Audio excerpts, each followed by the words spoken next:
In 1975, Sony put a machine in American living rooms that could do something no consumer device had ever done before.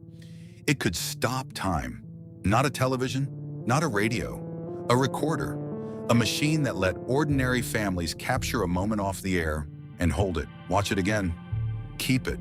The picture was sharp. The sound was clean. The engineering was, by every technical measure that existed, the best in the world. 10 years later, it was gone. Not because it broke, not because people stopped loving it. Betamax was defeated at the height of its quality, outmaneuvered, outsold, and pushed off the shelves of every electronics store in America by a format that its own engineers privately admitted was inferior. Millions of families were left holding machines they could no longer buy tapes for. Weddings, birthdays, Christmas mornings, all of it locked on cassettes that the world had decided to forget. How does the company that invented home video lose the home video revolution it started? That question does not have a simple answer, but it has an honest one. And for anyone who ever pushed a Betamax tape into a machine and watched the picture come up clean and steady, it is a story worth hearing. Akio Morita was not supposed to build an electronics empire. He was born in 1921 in Nagoya, the eldest son of a sake brewing family with 400 years of tradition behind it. The expectation was clear. He would inherit the business, manage the barrels, carry the name forward. But Morita grew up in a house where a hand-cranked phonograph sat in the corner, and from the time he was a small boy, he was more interested in what came out of that machine than in anything that came out of a fermentation vat. By the time he reached university, he had taught himself enough physics to know that sound, captured, stored, and reproduced, was not a miracle. It was an engineering problem. And engineering problems could be solved. He met Masaru Ibuka in 1945 in the rubble of post-war Tokyo. Ibuka was 13 years older, an engineer of unusual intuition who had spent the war building military equipment and emerged from it with the same hunger Morita had, to build something that mattered in peacetime. They founded their company in May 1946 in a bombed-out department store in Tokyo. 8 employees, roughly $500 in capital. They called it Tokyo Tsushin Kogyo, Tokyo Telecommunications Engineering Corporation. The name would not survive. The ambition would. Their founding prospectus, written by hand, contained a line that would define everything Sony ever made. The company existed to create products that would benefit society and to do work that other companies could not or would not do. Not to copy, not to follow. To go first. For the first decade, going first meant surviving. They tried building rice cookers. They failed. They reverse-engineered tape recording technology from a military machine the American occupation forces had brought to Japan, built Japan's first magnetic tape recorder in 1950, and began selling it to schools and courtrooms. Any institution that needed to capture the spoken word. It was heavy and expensive, and almost nobody wanted it. Morita carried it on his back up flights of stairs to demonstrate it in person. He sold it one machine at a time. Then came the transistor. In 1954, Sony licensed transistor technology from Western Electric and did what American companies had not bothered to do. They miniaturized it, refined it, and put it inside a radio small enough to fit in a shirt pocket. The TR-55 launched in 1955. By 1957, Sony was selling the TR-63, marketed in the United States as the world's first truly pocket-sized transistor radio. To sell it, Morita moved to New York, lived in a midtown apartment, and spent years learning how Americans bought things. What they wanted, what they trusted, what made them reach for their wallets. He learned that Americans bought on confidence. They bought on the feeling that a product was ahead of its time. He filed that away. Through the 1960s, Sony built that confidence one product at a time. The Trinitron television, launched in 1968, delivered color picture quality that American manufacturers could not match and would spend years trying to replicate. Sony was no longer a Japanese company making clever imitations of American products. It was the company American consumers trusted more than their own domestic brands. When Sony put its name on something, people believed it worked, and that it worked better than whatever else was on the shelf. By the early 1970s, Morita and Ibuka had been watching the professional video recording industry for years. Large reel-to-reel machines existed for broadcast use, hulking, expensive equipment that lived in television studios. But Morita saw something the broadcast engineers didn't bother to see. Ordinary people had the same desire that studios had. They wanted to capture what was on the screen. They wanted to keep it. What existed was a professional tool. What Morita wanted to build was something a family in Ohio could operate without a manual. Sony's internal development project for a home video cassette recorder began in earnest around 1971. The engineering goals were specific. The machine had to be reliable enough for a consumer with no technical training. The cassette had to be small enough to hold in one hand, and the picture quality had to be good enough that it did not embarrass the Sony name. The team worked for 4 years. They argued over tape width, over recording speed, over how long a single cassette needed to run. Morita himself weighed in on the length question. He wanted at least 1 hour of recording time, enough to capture a feature film or a primetime broadcast. That standard held. In May 1975, the Betamax system launched in Japan. That fall, it arrived in the United States through a distribution deal with Sears, Roebuck and Company, the most trusted retail name in America. The machine cost $2,295. At a time when the average American household income was roughly $13,000 a year, that was not an impulse purchase. It was a statement. The families who bought a Betamax in 1975 were not just buying a machine, they were buying the future, the Sony version of the future, which meant the best version available. They believed that. Morita believed it too. What Morita did not believe, what he could not quite bring himself to accept, was that a company he considered a lesser competitor was preparing, at that same moment, to offer a different version of the future, a cheaper version, a version built not on engineering excellence, but on something more powerful and more dangerous. A coalition. There is a specific memory that many Americans who grew up in the late 1970s carry without realizing how unusual it was. You came home from school on a Tuesday. Your father had recorded Monday Night Football the night before because he had worked a late shift and couldn't watch it live. The tape was sitting on top of the machine. He came home, pushed it in, and watched the game, a game that had already happened, that the rest of the world had already moved on from. As if it were happening right now in your living room, on a Tuesday afternoon. Nobody had ever been able to do that before. Not in the entire history of television. That was Betamax. Sony launched the American Betamax not with a splashy national campaign, but through Sears, the catalog giant that sat at the center of American domestic life, like no other retailer of its era. The partnership was deliberate. Sears did not sell novelties. Sears sold appliances that families trusted for decades. Washing machines, refrigerators, power tools. When Sears put the Betamax in its 1975 fall catalog, it was a signal to mainstream America that this was not a gadget. This was furniture. This was infrastructure. This was something you bought for the house the way you bought a television set, with the expectation that it would still be there in 10 years. The machine itself was an object of genuine beauty by the standards of consumer electronics in 1975. The Sony SL6300 was wide and substantial, finished in brushed silver and black, with a top-loading cassette mechanism that felt engineered rather than manufactured. The cassette, the beta cassette, was noticeably smaller and more compact than the reel-to-reel formats that preceded it. It fit in one hand. It had a satisfying weight. When you slid it into the machine and the loading mechanism drew it in with a smooth, deliberate motion, it felt like the device was taking the tape seriously, like it understood what was being asked of it. The picture quality in 1975 was, by any honest technical comparison, extraordinary for a consumer product. Betamax used a shorter tape path and a higher tape-to-head speed than its competitors, which translated directly into image stability and color fidelity.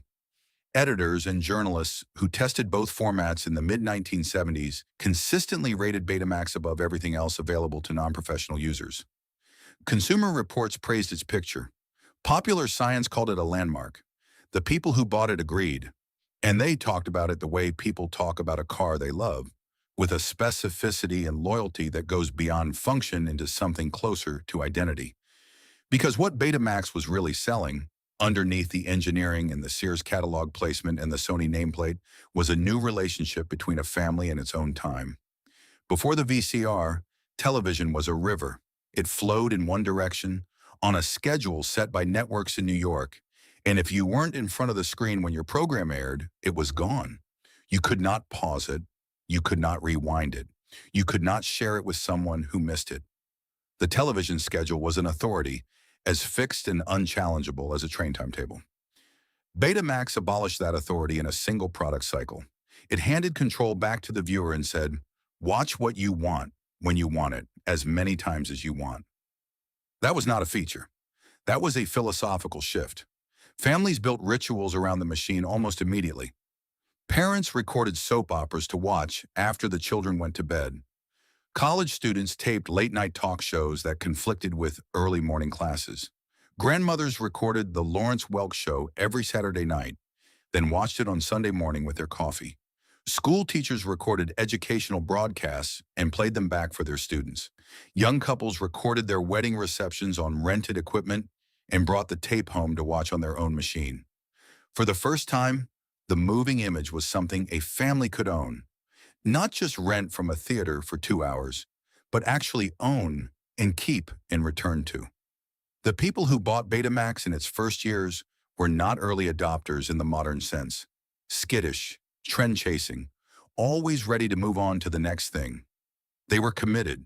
They were, in many cases, the kind of people who had already decided that Sony made the best televisions and saw no reason to believe the company had suddenly stopped. They bought extra tapes. They labeled them carefully. They built small libraries on shelves above the machine, organized by program or date or family occasion. The VCR became part of the domestic geography of the house, the way a bookshelf or a record cabinet was part of it, a repository of things the family had decided were worth keeping. By 1977, Sony had sold approximately 100,000 Betamax units in the United States. That number would grow steadily through 1978 and into 1979.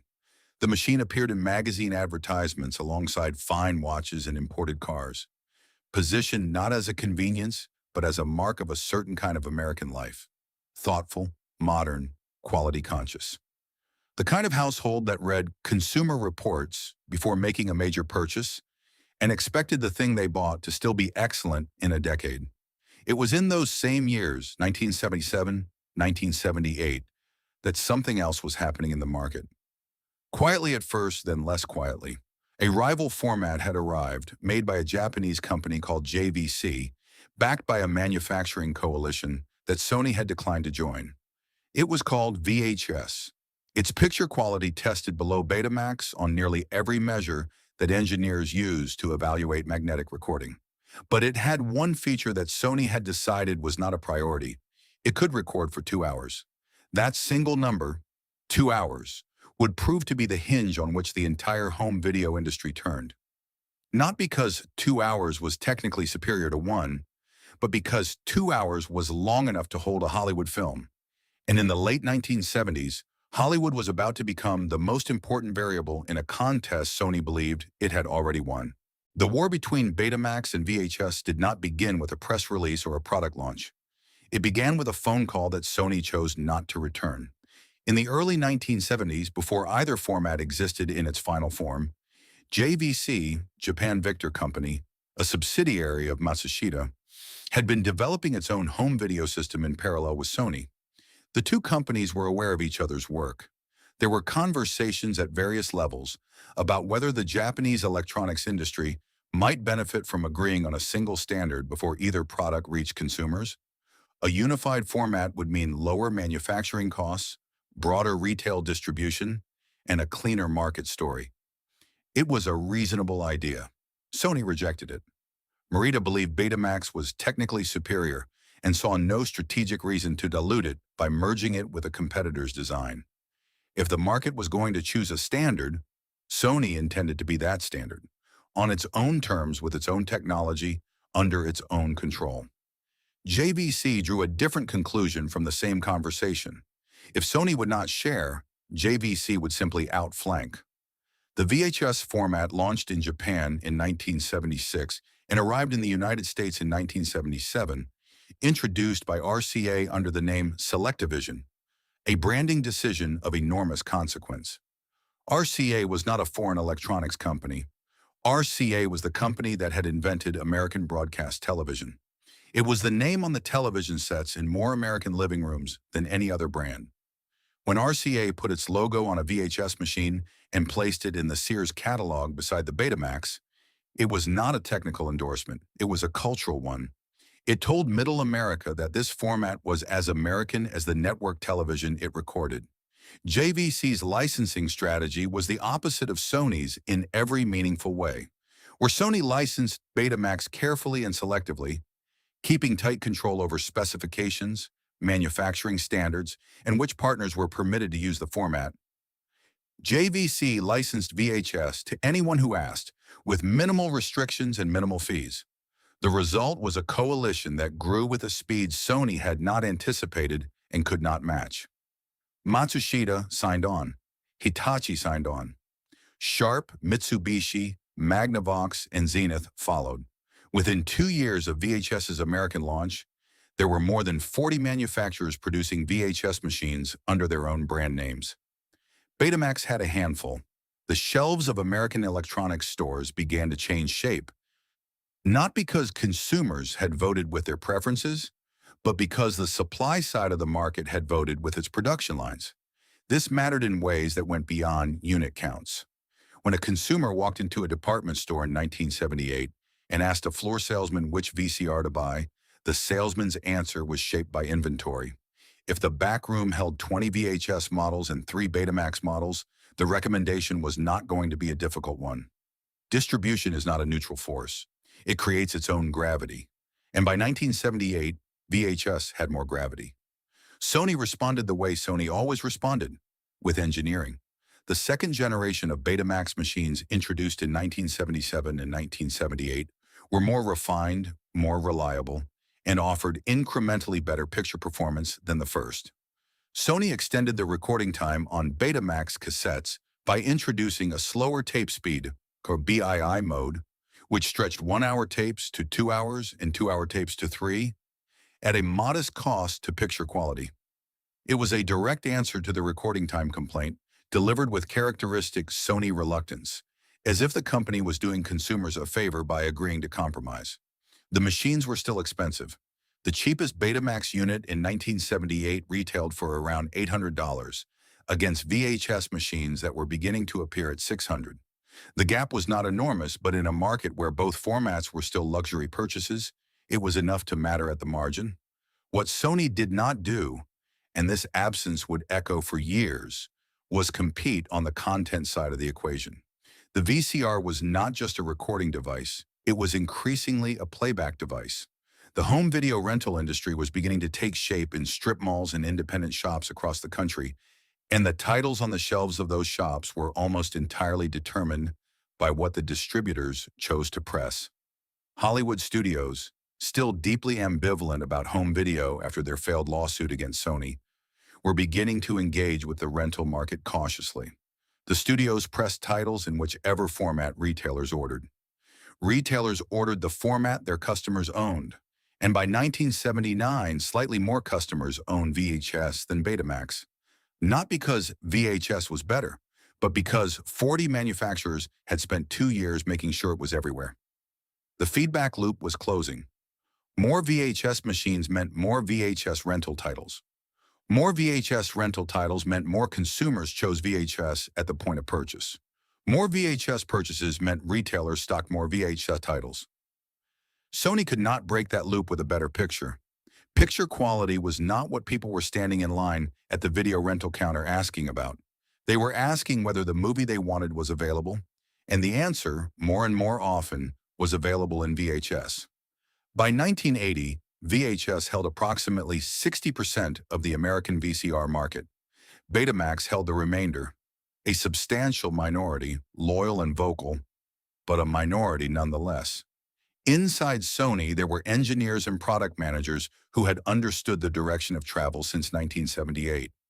The numbers were not ambiguous, but in a company built on the conviction that quality was destiny, acknowledging that the market had chosen differently, required a kind of institutional honesty that Sony was not yet prepared to offer. The machines kept improving, the market kept moving, and the distance between those two facts kept growing. There is a strange and particular kind of loyalty that forms around a losing side. Not the loyalty of delusion, not the refusal to see what is happening, but something more considered than that. The loyalty of people who have made a deliberate choice, who know the alternative exists, who have looked at both options and decided that the one the market is abandoning is still, by the measures that matter to them, the better one. Betamax owners in the late 1970s and early 1980s had that loyalty in unusual concentration. They were not uniformly wealthy, but they tended to be educated, technically literate, and deeply skeptical of the idea that popularity was the same thing as quality. They had bought the Sony because they believed Sony made the best machines. The fact that more people were buying something else did not change their assessment of the machine in their living room. It made them more attached to it. This was not a small community. At the peak of Betamax's American market presence, in the period between 1978 and 1981, there were several million Betamax units in American homes. Those households had built libraries. They had systems. They had routines organized around the machine. Recording schedules, labeled tapes, shelves sorted by category or date. A family that had spent 3 years building a Betamax library did not walk away from that investment casually. The switching cost was not just financial, it was archival. It was personal. Sony understood this loyalty and, to its credit, took it seriously. The early 1980s saw some of the most technically impressive consumer electronics products the company had ever released, and several of them carried the Betamax name. In 1983, Sony introduced Beta Hi-Fi, a system that recorded audio at a quality level that rivaled dedicated hi-fi equipment of the era.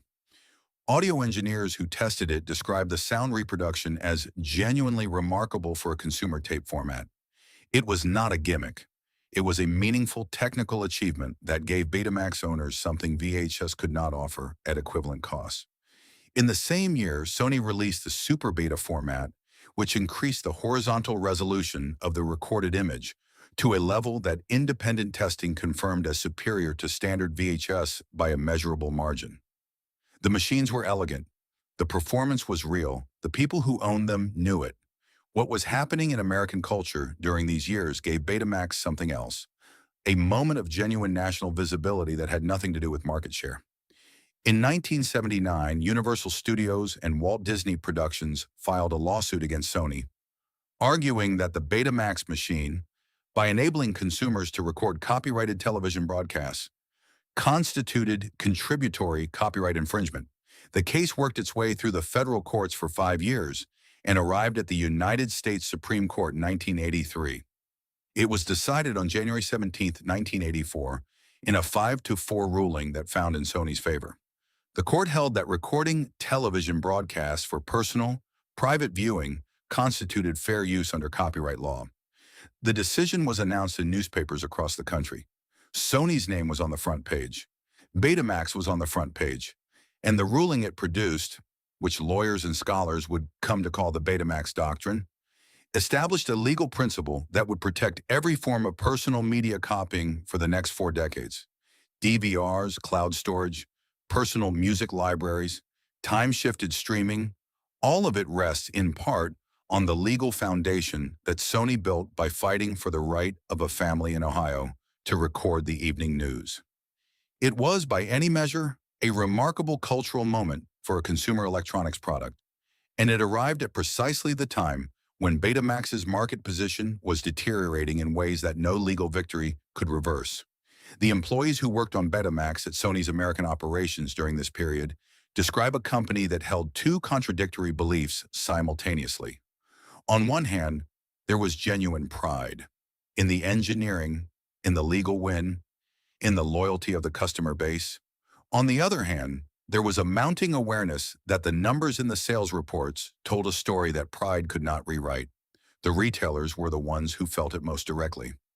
A regional sales manager for Sony's consumer electronics division in the Midwest described visiting chain electronics stores in 1982 and 1983 and watching the floor space allocated to Betamax machines shrink from visit to visit, not dramatically, not all at once, but consistently.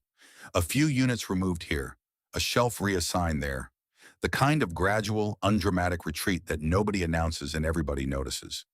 What made it particularly painful was the timing.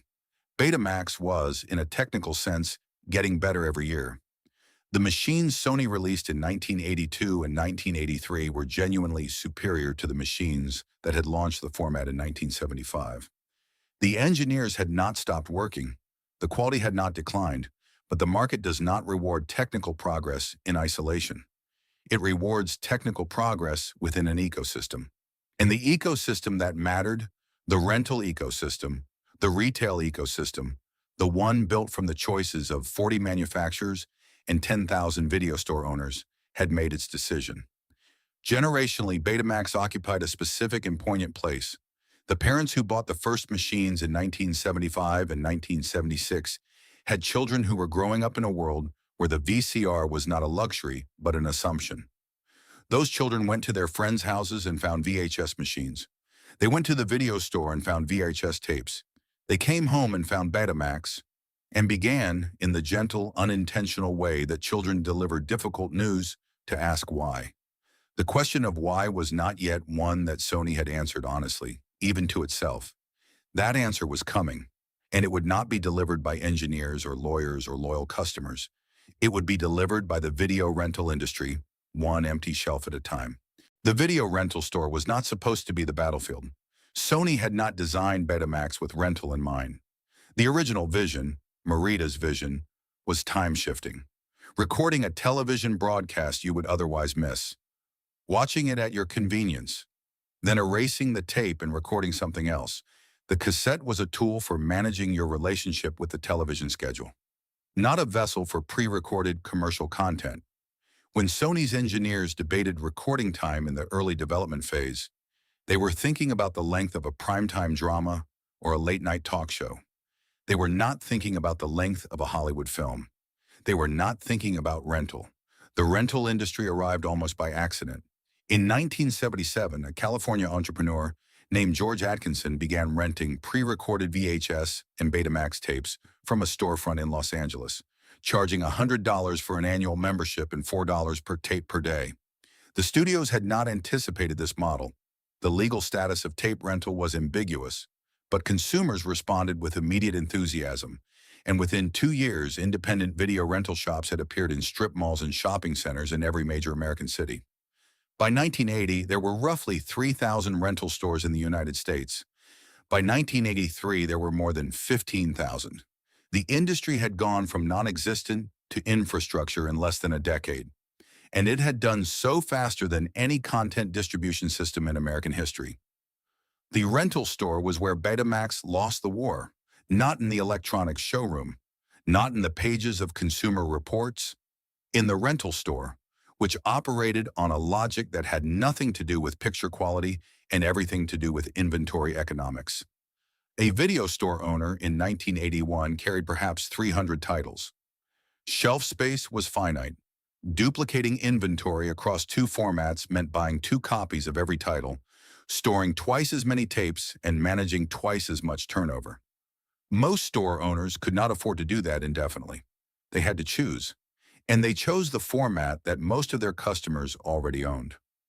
By 1980, VHS held roughly 60% of installed American VCR households. That number was not a technical judgment. It was the accumulated result of 40 manufacturers flooding the market with VHS machines at aggressive price points, RCA's distribution network pushing Selectavision into every department store in the country, in 2 years of retail gravity pulling the market in one direction. Video store owners read those numbers the same way any small business owner reads a market signal. They stocked more VHS. They ordered fewer Betamax titles. They put the Betamax section in the back of the store, then made it smaller, then stopped expanding it. The customers noticed.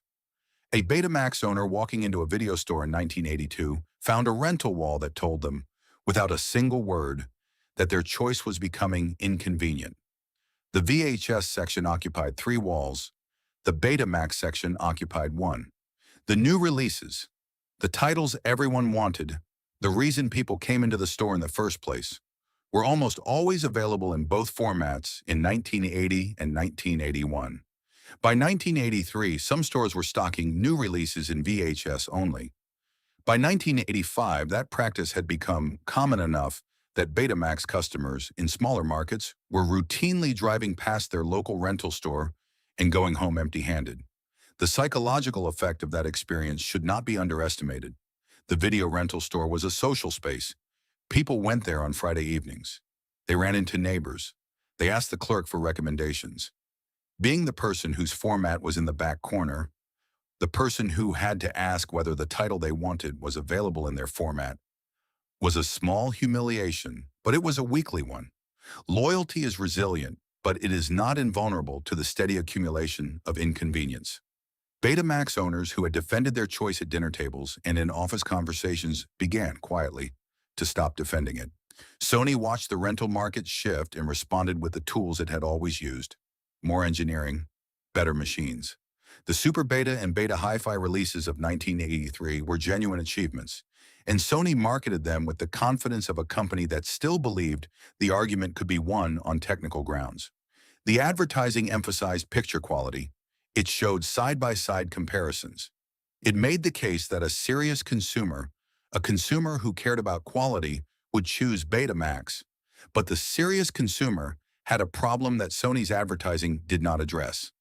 The serious consumer wanted to watch movies, and the movies were on VHS. What was it about that moment, standing in a video store in 1983, looking at a wall of titles that existed in a format you did not own, that made people finally reconsider? Was it one specific Friday night when the film they had driven across town to rent was available in VHS only? Was it the conversation with a neighbor who had switched and reported no regrets? Was it the quiet arithmetic of realizing that the library they had built, those carefully labeled tapes, those shelves organized by year and occasion, represented a standard that the rest of the world had moved on from? For most Betamax owners, there was no single moment. There was a gradual pressure, applied from every direction at once, that made staying loyal feel less like a principled choice and more like a stubbornness that was costing them something real. Sony had one more move to make. It was a move the company had resisted for years, a move that felt like surrender, a move that everyone inside the company understood would change the meaning of everything Sony had said about Betamax since 1975. It had not made that move yet, but the pressure was building from every direction, from retailers, from rental stores, from its own sales figures, from its own employees, and the distance between where Sony stood and where the market had gone was now visible to everyone. The only question was how long Sony could afford to keep looking away. The decision that doomed Betamax was not made in 1983, when the rental walls began to shrink. It was not made in 1980, when VHS crossed 60% market share. It was made in 1974 in a conference room in Tokyo, when Sony looked at what JVC was proposing and decided that winning alone was better than winning together. That decision, to reject a unified standard, to trust the market to recognize superior engineering, to compete rather than collaborate, was not irrational. It was consistent with everything Sony had ever believed about itself. Every major Sony product that had succeeded on its own merits, against competition, without coalition. The transistor radio, the Trinitron, the Walkman, which would launch in 1979 and confirm Sony's genius for understanding what consumers wanted before consumers knew they wanted it. Sony had never needed allies before. Morita saw no reason to believe Betamax would be different. But Betamax was different. Not because the product was weaker, it wasn't, but because the product existed in an ecosystem where the behavior of other manufacturers, retailers, and content providers was as important as the behavior of the machine itself. Sony was competing not against a single rival product, but against a network. And networks, once they reach a certain size, become self-sustaining in ways that individual products cannot overcome regardless of their technical merits. The engineers inside Sony understood this earlier than the executives did. Several accounts from former Sony employees recorded in interviews and published memoirs in the years after the format war ended, describe an internal culture where the news about VHS market share was known but not freely discussed at senior levels. The Japanese corporate culture of the era created structural barriers to delivering bad news upward. A mid-level product manager who compiled sales data showing VHS accelerating past Betamax in 1978 was not in a position to present that data to Morita in a way that challenged the company's strategic direction. The data existed. The conclusions were clear. The conversation did not happen at the level where it could have changed anything. By 1979 and 1980, the engineers working on Betamax improvements were operating with a specific and painful awareness. Every technical advance they delivered arrived into a market that was moving away from them. Super Beta, developed through the early 1980s and released in 1983, genuinely improved horizontal resolution to a level that outperformed standard VHS by a margin that any calibrated display could show. The engineers who built it were proud of it. They were also aware, in the way that people are aware of things they cannot say out loud in meetings, that picture resolution was not what was killing Betamax. Sony was solving the wrong problem with extraordinary skill. The recording time question had been the first wrong decision, and it compounded into every subsequent decision. When Sony's engineers proposed extending Betamax recording time in the mid-1970s by reducing tape speed, the same technical compromise JVC had made with VHS, the proposal met resistance from senior management on quality grounds. A slower tape speed meant slightly lower picture resolution. Sony did not make products with slightly lower picture resolution. The logic was sound within Sony's own value system. The problem was that Sony's value system was not the market's value system. The market's value system, as expressed in millions of individual purchase decisions, weighted convenience over fidelity, availability over excellence, and 2 hours over 1.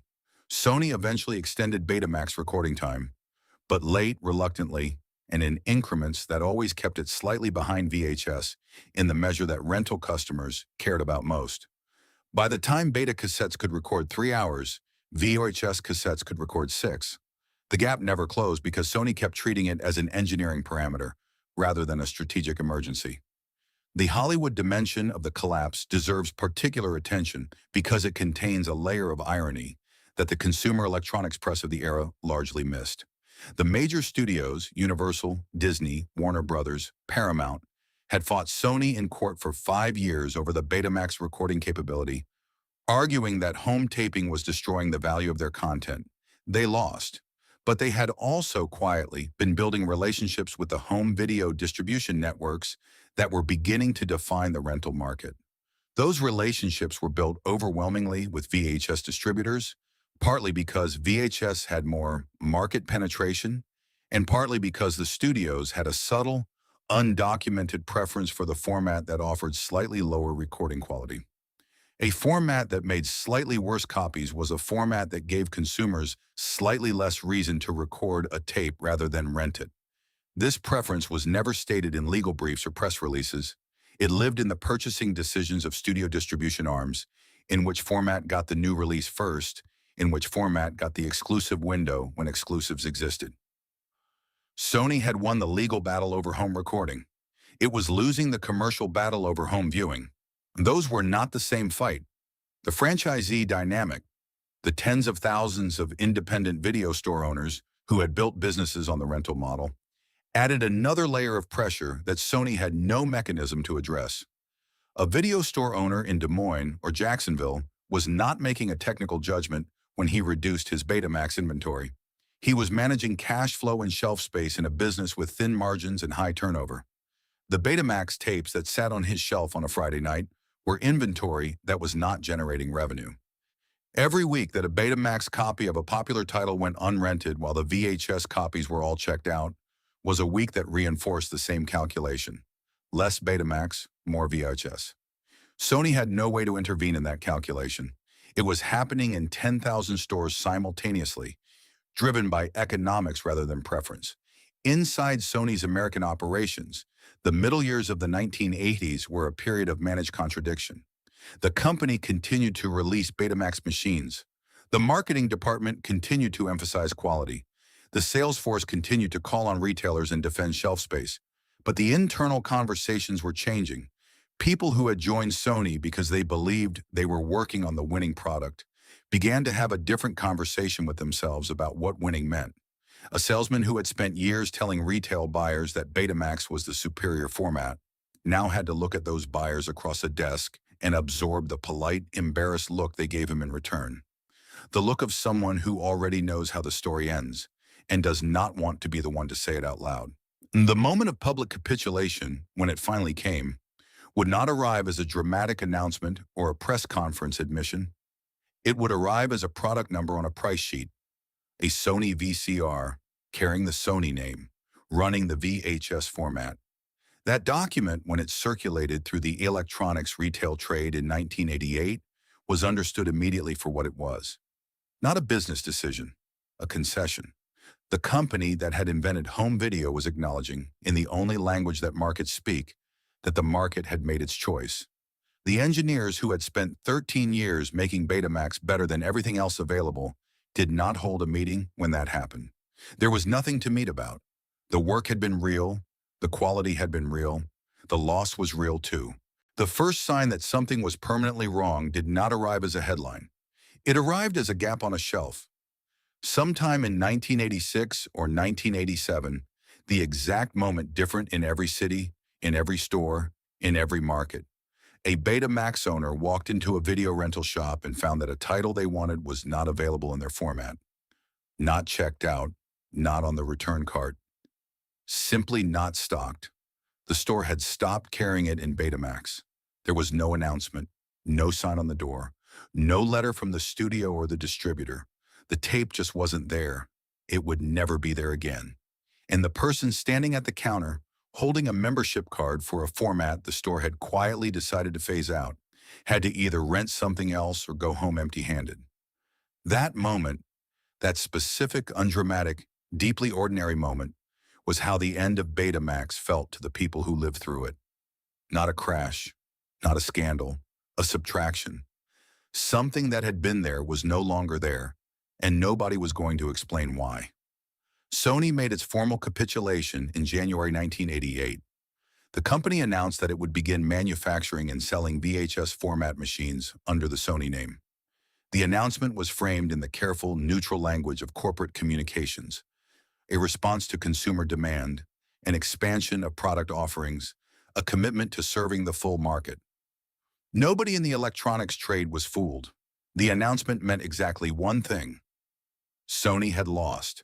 The company that invented home video had spent 13 years building and defending and improving a format that the market had rejected, and it was now manufacturing its replacement.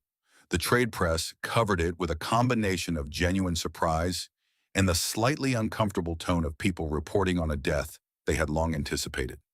Consumer electronics journalists who had followed the format war since 1977 wrote careful retrospectives. Industry analysts offered postmortems.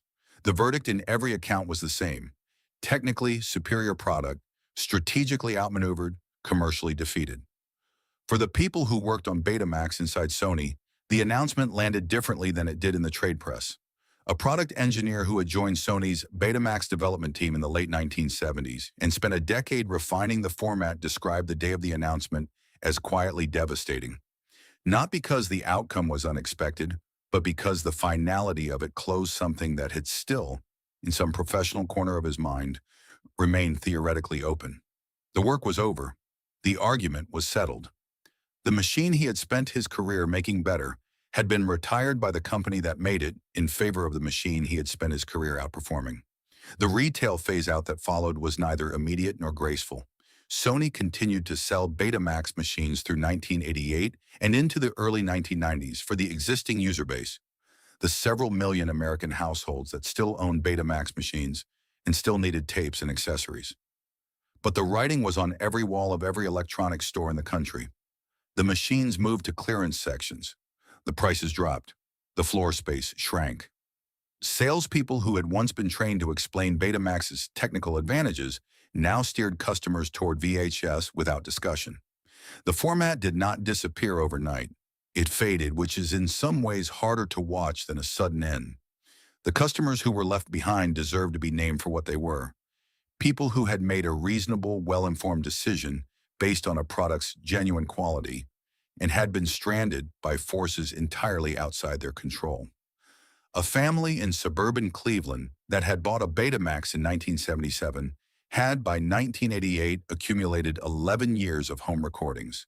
Birthdays, graduations, holiday gatherings recorded off television that had become part of the annual ritual of the household. Those recordings were on beta cassettes. They could not be played on a VHS machine. They could not be easily transferred. They sat in a cabinet next to a machine that still worked, that would in fact continue to work for years because Sony had built it to last, but that the world had decided to stop supporting. The cassettes themselves became a particular kind of ghost. Beta tapes were still manufactured and sold through the late 1980s and into the 1990s, but finding them required effort that VHS tapes never demanded. Drugstores and grocery stores that had stocked both formats quietly dropped Betamax. Electronics chains reduced their blank tape inventory to a single shelf, then to a single row, then to nothing. Ordering by mail became the primary option for users who needed blank tapes. The act of finding blank media for your recording machine, which should have been as simple as buying batteries, became a minor project, a reminder every time it was necessary that you were maintaining a standard the market no longer recognized. Sony did not abandon Betamax entirely, and this is a part of the story that the consumer narrative tends to miss. The professional broadcast version of Betamax technology, Betacam, launched in 1982, had quietly become the standard recording format for television news and documentary production. The same engineering principles that made Betamax superior for home use made Betacam indispensable for professional use. Stable image, excellent color fidelity, reliable transport mechanism, compact cassette. Television news crews around the world carried Betacam equipment through the 1980s, 1990s, and into the 2000s. When something historic happened, a war, an election, a natural disaster, the footage that appeared on the nightly news was almost certainly recorded on a Sony Betacam. The consumer product had been defeated. The professional descendant had conquered an entirely different market. In Japan, Sony continued selling Betamax machines and cassettes for a domestic market that maintained a loyal, if shrinking, customer base. Japanese consumers, who had been the first to receive the format in 1975 and who had never fully transferred their loyalty to VHS at the same rate as Americans, kept the format on life support for decades. Sony manufactured Betamax cassettes in Japan until March 2016, 41 years after the format's introduction, 28 years after Sony had begun selling VHS machines in the United States. The last beta cassette rolled off a Sony production line in the spring of 2016, and the announcement drew a small wave of nostalgic press coverage from technology journalists who had not thought about Betamax in years. It was, by every measure, an extraordinary run for a defeated product. It was also, by every measure, a quiet and undramatic conclusion to something that had once felt like the future. The last Betamax machines in American homes were not dramatic objects. They sat in spare bedrooms and storage closets, next to cardboard boxes of cassettes, in houses where the people who had bought them had long since purchased a VHS machine, then a DVD player, then something else entirely. The machines still worked. Sony had built them to last, and they lasted. But working and being used are not the same thing. Most of them had not been turned on in years. The tapes next to them held footage of people who were younger then, of children who were now adults, of holidays and ordinary Sundays that had seemed worth recording at the time and had turned out to be worth more than anyone knew. Somewhere in America tonight, there are boxes of beta cassettes that nobody has watched in 30 years. The recordings on them are still there, fading slowly on oxide tape that was manufactured to exacting Sony standards and has outlasted every expectation. The family that made those recordings may not own a machine that can play them anymore. They may not know that services exist to transfer them. They may not have thought about them in years, but the recordings are there. And somewhere inside them, a family is younger, and it is Christmas, and someone has pressed record. Betamax lost. VHS won. And then VHS died too. That sequence, defeat, victory, obsolescence, took less than 20 years to complete. The VHS format that had outmaneuvered Betamax through coalition and distribution strategy peaked in the mid-1990s and began its own decline almost immediately after. DVD arrived commercially in the United States in 1997, and the transition was faster than anything the home video industry had experienced. Consumers who had spent years accumulating VHS libraries began replacing them with DVD collections with a willingness that surprised the studios and delighted them. The rental stores that had built their businesses on VHS inventory began converting their shelves. Blockbuster, the chain that had defined the video rental experience for a generation, switched its primary inventory to DVD within a few years of the format's launch. The format war that Sony had lost so publicly and so painfully turned out to have been a battle over a category that was itself temporary. Everyone who had won was eventually going to lose. This does not diminish what Betamax lost, it contextualizes it. The home video market was not a permanent institution that Sony was excluded from. It was a transitional technology, a bridge between broadcast television and digital distribution, and the companies that dominated it were, without exception, eventually displaced by something they had not anticipated. JVC, whose VHS format had defeated Betamax so decisively, did not build a lasting consumer electronics empire on that victory. Matsushita, which had backed VHS from the beginning and profited enormously from it, exited the consumer VCR business as DVD made the format redundant. The coalition that had outmaneuvered Sony in the late 1970s dispersed without ceremony when the market it had conquered ceased to exist. What Betamax left behind was more durable than the format itself. The legal legacy arrived first and has proven the most consequential.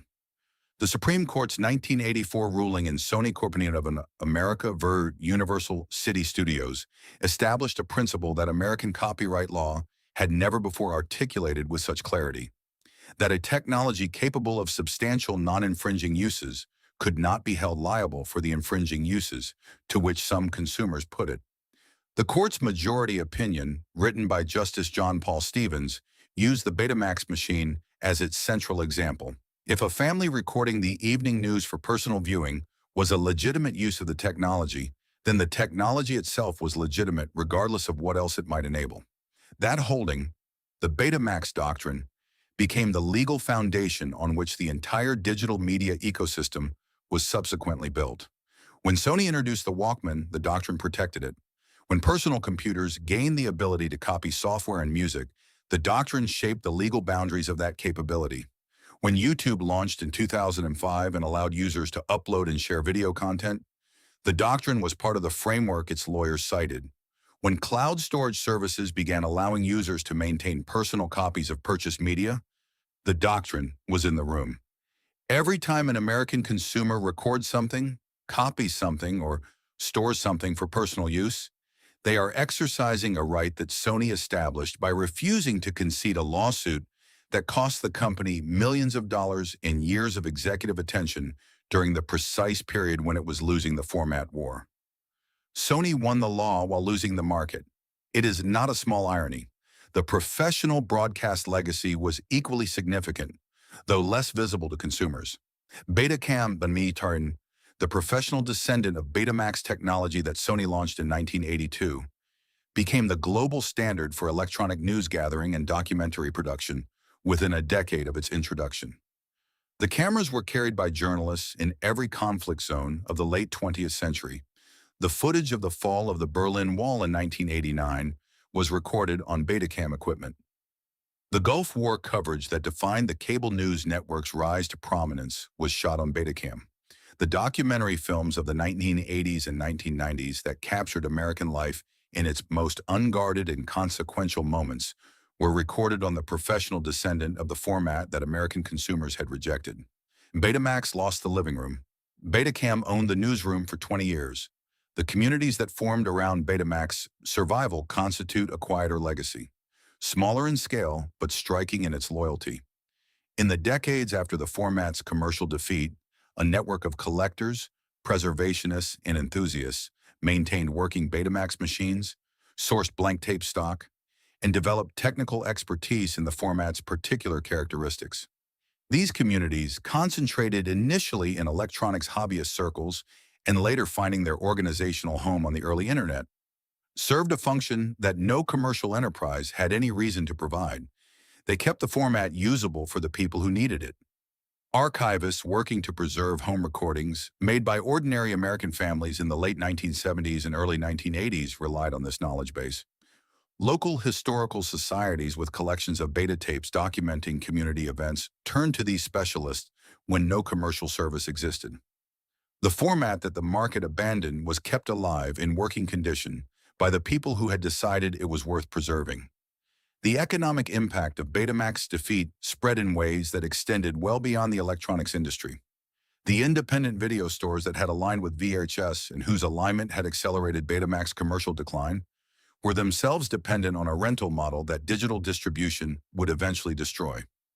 The strip mall stores that had once devoted back corners to Betamax inventory would, within a decade of Betamax commercial death, face their own existential pressure from Blockbuster. And Blockbuster would face it from Netflix, and Netflix would face it from every streaming service that followed. The ecosystem that defeated Betamax was itself defeated, repeatedly by the same forces: technology change, distribution shift, and the ruthless consumer preference for whatever is most convenient at the moment of decision. What does it mean that the better product lost? It means that quality is necessary but not sufficient. It means that an ecosystem is more powerful than a product, that a coalition of adequate manufacturers can outmaneuver a single excellent one, that the consumer's decision at the point of purchase is shaped by forces: distribution, availability, price point, social proof, that have nothing to do with what happens when the machine is running and the pictures on the screen. It means that winning in technology requires winning on dimensions that engineers do not always consider engineering problems. And it means that Sony, for all its brilliance, learned this lesson at a cost that no balance sheet could fully capture: the cost of having been right about the product and wrong about everything else. There was a living room somewhere in America in 1977 where a family sat together and watched something they had recorded the night before. It was not a historic occasion. Nobody marked it in a diary. The machine on the shelf below the television was large and silver and slightly imposing, the way serious appliances were in that era. Built to last, built to be noticed, built with the quiet confidence of engineers who believed they were making something that mattered. The tape inside it had been labeled by hand, in ballpoint pen, on a small adhesive strip along the spine. Someone in that family had thought the program was worth keeping, had decided for the first time in the history of their household that a moment from the television was something they could hold on to. They pressed play. The picture came up clean and steady. And for the length of that program, whatever it was, a game, a special, a film they had wanted to see, time worked differently in that room than it had ever worked before. The river ran backward. The past became present. The family watched something together that had already happened, and it felt, in the best possible way, like a small miracle. That feeling was real. The technology that produced it was real. The engineers who spent years perfecting the color fidelity and the tape transport mechanism and the loading system that drew the cassette in with such deliberate precision, their work was real and it was excellent, and it deserved the loyalty it received from the people who recognized what it was. Betamax mattered because it arrived at the exact moment when American families were ready to understand something new about their relationship with time. The post-war generation that bought the first machines had grown up in a world where information and entertainment were delivered on someone else's schedule. Broadcast at a fixed hour, printed on a fixed day, gone if you missed it. The VCR, and Betamax in particular, offered something that no previous consumer technology had offered in quite the same form: the ability to say not yet, to defer the moment of consumption to a time of your own choosing, to decide as an individual and as a family when the evening would happen and what it would contain. That was not a trivial power. It was the first form of what we now call on-demand media. The assumption, now so thoroughly embedded in daily life that it is invisible, that content exists to serve the viewer's schedule rather than the other way around. Every streaming service, every DVR, every cloud-based media library in existence today is built on the behavioral assumption that Betamax introduced to American households in 1975. The specific format lost. The idea it carried won so completely that the victory became invisible. The workers who built those machines, the engineers in Tokyo and the assembly line workers who manufactured the cassettes, and the American sales representatives who carried demonstration units into retail stores and set them up on folding tables and showed skeptical buyers what a recorded picture looked like. Those people did something worth remembering. They built a product that worked. They built it carefully and with pride and to standards that, by every objective measure available at the time, exceeded what the market eventually chose. That their work was commercially defeated does not diminish it. It only makes it more human. The experience of doing something well and watching something less well done prevail for reasons that have nothing to do with craft or care or commitment. The families who built Betamax libraries in the late 1970s and early 1980s, who labeled their tapes and organized them on shelves and recorded the holidays and the ordinary Sundays and the programs they loved, those families were not wrong. They were early. They were loyal to a standard that the market abandoned. And they were left eventually with boxes of cassettes that required a machine the world had stopped making and a format the world had stopped supporting. Some of those recordings have been transferred to digital formats by archivists and family members who understood what was at stake. Many have not. They sit in closets and storage units in the dark on oxide tape that is still, technically, holding the image, holding it the way Sony built it to be held, with fidelity and care, against the slow erosion of time. Akio Morita died in 1999. He had lived long enough to see Betamax commercially defeated, long enough to see the legal principle it established become foundational to the digital age, long enough to see Sony remain one of the most admired electronics companies in the world despite the loss. In his memoir, he wrote about Betamax with the particular honesty of a man who had made a consequential mistake and understood it clearly. He did not blame the engineers. He did not blame the market. He identified the failure as strategic, a failure to understand that the best product requires the best ecosystem, and that building one without the other is a form of pride the market does not forgive. He was right, and the product was still better. Somewhere tonight, in a house that has not changed much since 1979, there is a Sony Betamax machine in a closet that still works.